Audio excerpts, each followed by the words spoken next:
నమస్తే, welcome to our channel.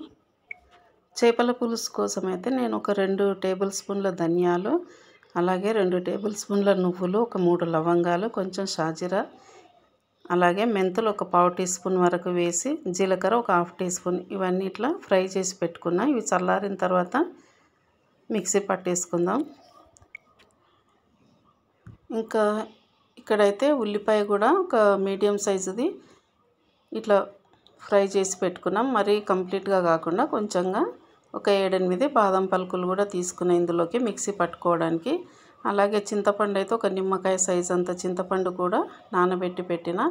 ఆ చింతపండు కూడా ఇందులో వేసి మొత్తం మిక్సీ పట్టేస్తాను, మెత్తగా పేస్ట్ లాగా పట్టేసుకోవాలి. ఇంకా ఇప్పుడు దీనికోసం అయితే ఒక హాఫ్ కేజీ కొరమీను చేపలు తీసుకున్నాను పులుసు చేయడం కోసం. అయితే ఇవి శుభ్రంగా ఉప్పు, పసుపు, అలాగే కొంచెం జొన్న పిండి వేసి కడిగి పెట్టుకున్నాను అనమాట. నేను ఆల్రెడీ ఇందులో అయితే అల్లం వెల్లుల్లి పేస్ట్ వేసిన అదే జార్లో ఇవన్నీ వేసి మిక్సీ పట్టేసాను. ముందుగా వేయించుకునేవన్నీ వేసి మిక్సీ పట్టిన తర్వాత అప్పుడు ఉల్లిపాయ, చింతపండు వేసుకొని మొత్తం పేస్ట్ లాగా చేసుకోవాలి. ఇంకా ఇప్పుడైతే స్టవ్ మీద బాండీ పెట్టుకొని ఇక్కడైతే ఒక ఆయిల్ అయితే ఒక పెద్ద గరిటెడు వేసుకున్నాను. ఆయిల్ కొంచెం హీట్ ఎక్కిన తర్వాత ఇందులోకి జీలకర్ర, ఆవాలు ఒక హాఫ్ టీ స్పూన్ వరకు, ఒక చిటికెడు మెంతులు ఇవన్నీ కలిపి ఇందులో వేసుకోవాలి. ఇవి చిటపట్లాడగానే అల్లం వెల్లుల్లి పేస్ట్ ఒక టేబుల్ స్పూన్ వరకు వేసుకొని ఇందులో ఫ్రై చేసుకుందాం. అట్లనే ఇది ఫ్రై అయ్యేంతలోపు మనం మిక్సీ పట్టుకున్న పేస్ట్ ఉంది కదా, అది కూడా ఇందులో వేసుకొని మంచిగా ఫ్రై చేసుకోవాలి, వాసన పోయేంత వరకు కూడా. అంటే మనం వాటర్ వేసి మిక్సీ పట్టుకున్నాం కదా, కాబట్టి ఇది వాటర్ అంతా ఎగిరిపోయి ఆయిల్ పైకి తేలేంత వరకు కూడా కలుపుతూ ఉండాలి. మధ్యలో ఒకసారి అయితే కరెంట్ పోయింది. ఇది మామూలుగా నేను సండే చేసిన వ్లాగ్ అనమాట. సండే చేసిన రెసిపీ ఈరోజు అయితే అప్లోడ్ చేస్తున్నా. 2 సార్లు అప్లోడ్ చేస్తే అది ఫెయిల్ అయింది, కాబట్టి మళ్ళీ ఈరోజు చేస్తున్నా. ఇందులోకి పసుపు అయితే ఒక టీ స్పూన్ వరకు వేసుకుందాం. వేసి మళ్ళీ ఒకసారి ఇట్లా కలుపుకొని ఇంకా ఇందులోకి ఉప్పు అయితే చూసి వేసుకుందాం. చింతపండు వేసాం కాబట్టి ఉప్పు కొంచెం బాగానే పడుతుంది. ఇంకా దీనికోసం కారం అయితే 1.5 టేబుల్ స్పూన్ వరకు తీసుకున్నాను. కొంచెం చేపల పులుసుకు కారం ఎక్కువ ఉంటేనే బాగుంటుంది. ఈ కారం కూడా వేసిన తర్వాత బాగా కలుపుకొని ఇంకా కొంచెం కొత్తిమీర, కరివేపాకు కూడా శుభ్రంగా కడిగి పెట్టేసుకుందాం.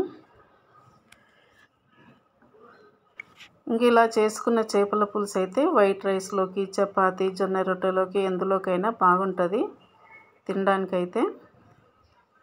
ఇది మొత్తం బాగా వేగిపోయింది కదా, ఇప్పుడు చేపలు కడిగి పెట్టుకున్నాం కదా, అవి కూడా ఇందులో వేసుకుందాం. వేసుకున్న తర్వాత వీటిని మెల్లగా కలిపేసుకోవాలి. కొంచెం ఇవి మసాలాలో కొంచెం ఫ్రై అయినట్టయితే బాగుంటుందని ఇట్లా వేసిన అనమాట. అదే మిక్సీ జార్లో మళ్ళీ 2 గ్లాసుల వాటర్ వేసుకొని కలిపి ఇందులో పోసుకోవాలి. పోసిన తర్వాత మొత్తాన్ని బాగా మెల్లగా కలుపుకొని, ఎందుకంటే నేను ఒక చేత్తో సెల్ పట్టుకున్నాను కాబట్టి మీది మెల్లగా కలుపుతున్నాను, లేకపోతే ఇలా 2 చేతులతో ఊరికి అటు ఇటు తిప్పేస్తే సరిపోతుంది. ఇలా కలిపేసి మూత పెట్టేసుకొని ఒక 4-5 నిమిషాల పాటు ఉడికించుకోవాలి. ఇప్పుడు కొంచెం కొత్తిమీర, కరివేపాకు కూడా వేసుకుందాం. వేసిన తర్వాత మరో 2 నిమిషాల పాటు చింతపండు రసం అనేది పచ్చివాసన పోయేంత వరకు ఉడికితే సరిపోతుంది. ఇంకా చేపల పులుసు రెడీ అయినట్టే. ఇది వండుకున్న తర్వాత మామూలుగా మధ్యాహ్నం కాకుండా ఈవినింగ్ అట్లా తింటే బాగుంటుంది.